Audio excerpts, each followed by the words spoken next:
almost heaven. West Virginia, West Virginia, Mountain Mama, take me home, country road. Well, will the road for West Virginia getting to that Big 12 championship game in Arlington be a smooth one? I would say offensively, of course. They're one of the best offenses in the country, led by the best quarterback in the Big 12 and one of the best QBs in the nation. Terrific receivers and a veteran offensive line. So I'd say from that perspective, yes. But if we're talking about the defense, will it be a smooth road to getting to that Big 12 championship game in Arlington? I'm not so sure about that. The defense had its fair share of problems, giving up huge plays in 2017, just not being consistent, and there are some new faces on that side of the ball entering 2018. Dana Holgorsen now enters year number 8 at Morgantown, and he knows that he has an offense that once again is going to be able to put a lot of points on the board. 8 starters are back, and that does include one of the best QBs in the country in Will Greer. Greer, the one-time Florida Gator QB, not only, I thought, met the hype last year at Morgantown, I thought he exceeded it, throwing for about 3,500 yards. Did have 12 interceptions, but also, too, had 34 touchdown passes. And how important was Greer's presence to this West Virginia O? You might remember game number 11 when the Mountaineers were at 7-3. Well, Greer had the broken finger, and that was it for Greer in 2017. Mountaineers lost that particular game to the Horns. In fact, lost the following week to Oklahoma and looked bad in the bowl game, losing to Utah to finish the year on a 3-game losing streak and a 7-6 record. That's how important Greer's presence was to this offensive attack for WVU. And to make it a little more challenging entering this year, if Greer gets hurt again, you don't have Chris Chuganoff, who last season finished the season in Greer's absence. Chuganoff, real recently, he decided to transfer to Ohio State, so Jack Allison most likely will handle the backup duties. He's a sophomore, but as long as Greer's in there, West Virginia has a shot. Well, you talk about receivers, and this will be one of the best receiving units in the country, despite the fact that Karan White's no longer there. He's trying to make it with the Cincinnati Bengals. You get Gary Jennings back, a guy who had almost 100 receptions last season, had 97 catches for about 1,100 yards, had only 1 touchdown, but he was known more as a high percentage type receiver, averaged a little more than 11 yards per catch. But a guy that you could rely on for touchdowns, might as well call him Mr. TD. That was David SIlls. Could very well be an All-American this year.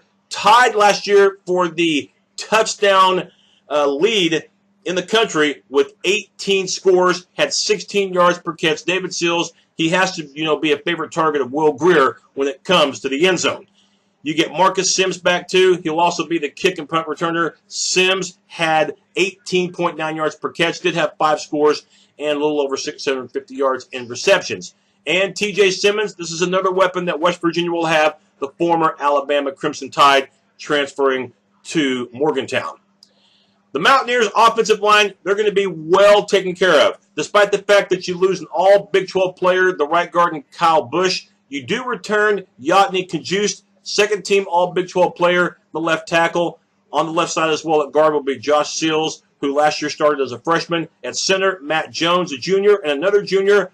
On the other side, the right tackle in Cotton McKivitz. The Mountaineer running attack, and keep in mind that the Mountaineers really didn't run the ball that much anyway, but you still have to show the ability to run.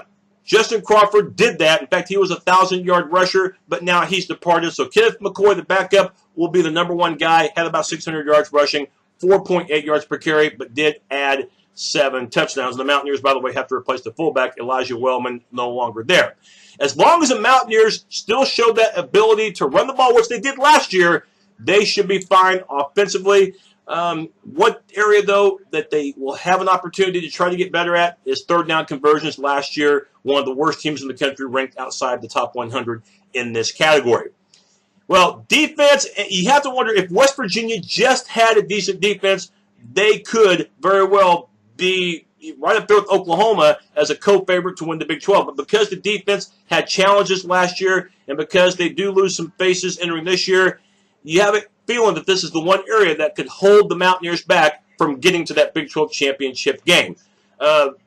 Bottom line is the production for this defense just isn't there on a consistent basis. In fact, a year ago, giving up 445 yards per game, that's 107th in the country. Very susceptible to the big play. Once again, the Mountaineers will run a 3-3-5-D, and they did have some players transfer from that defensive line. Lamont McDougal, he's gone. Adam Schuler, also no longer there. But your one returning starter back on that line, he's a good one. In Reese Donahue at defensive end, he had 6 tackles for loss, 40 tackles on the season.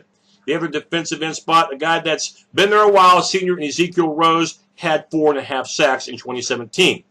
And you'll also have Dante Stills. This was the #1 recruit from the Mountaineers class entering this season, and I think he'll get some valuable playing time as well on that D-line. Now, you do lose some players due to transferring, but you also gain some transfers on that defensive line. Kenny Bigelow, you might remember that guy from USC, the one-time 5-star recruit, but he's had an injury-plagued career.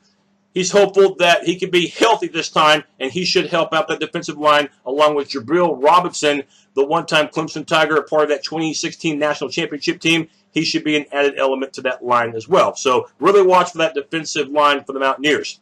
Linebacker, Al Rashim Benton, he was a good one. He's not there anymore, but you do return at weak side linebacker David Long, a junior, who had 15.5 tackles for loss. Yeah, he was active, all right. 75 tackles, leading returning tackler for the Mountaineers, and had 3.5 sacks. Middle linebacker, you have Dylan Tonkery, who started last year as a freshman, 44 tackles, including 7 for loss.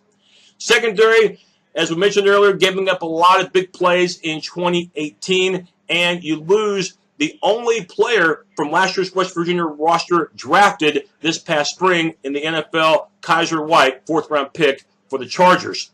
So let's look at the secondary. The spur position looked like it will be occupied by Drayvon Askew Henry.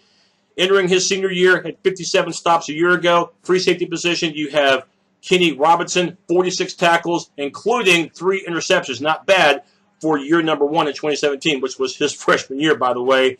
And you have Toyus Avery, who will play that bandit position. That's the position that Kaiser White had occupied. Avery is a senior. The Mountaineers, an area of opportunity for them has got to be turnover margin. Last year, one of the worst teams in the country in this area. They were at a -7. The schedule for the Mountaineers, well, you open up with a big-name opponent. Only big name, though, by tradition. Tennessee, well, they've done squat lately. I would expect the Mountaineers to win comfortably the opener in Charlotte. Speaking of the state of North Carolina, 2 weeks later, you got to go to Raleigh to face a Wolfpack squad that can throw the football. But as you notice, the Big 12 schedule, which will begin September 22nd against K-State, 5 of the 9 games, and this is a plus, are at Morgantown. But you have to wrap up the month in West Texas against a Red Raider squad in what is a pivotal year coaching-wise for Cliff Kingsbury. But the month of November, you're facing pretty much the upper half of the Big 12, including a couple of challenges on the road in Austin and later in the month in Stillwater. You wrap up the month the day after Turkey Day against 3-time defending Big 12 champion Oklahoma. The Mountaineers have yet to defeat the Sooners since the Mountaineers joined the Big 12 back in 2012. The Mountaineers offense, yes, it is Big 12 championship worthy, but the defense is not. Plus, you have to face the best of the Big 12 in the month of November. I think those are too big of obstacles for the Mountaineers to overcome, but still, I've got them finishing 3rd in the Big 12, but not playing in the title game. That's my look at the Mountaineers. We'll see you next time.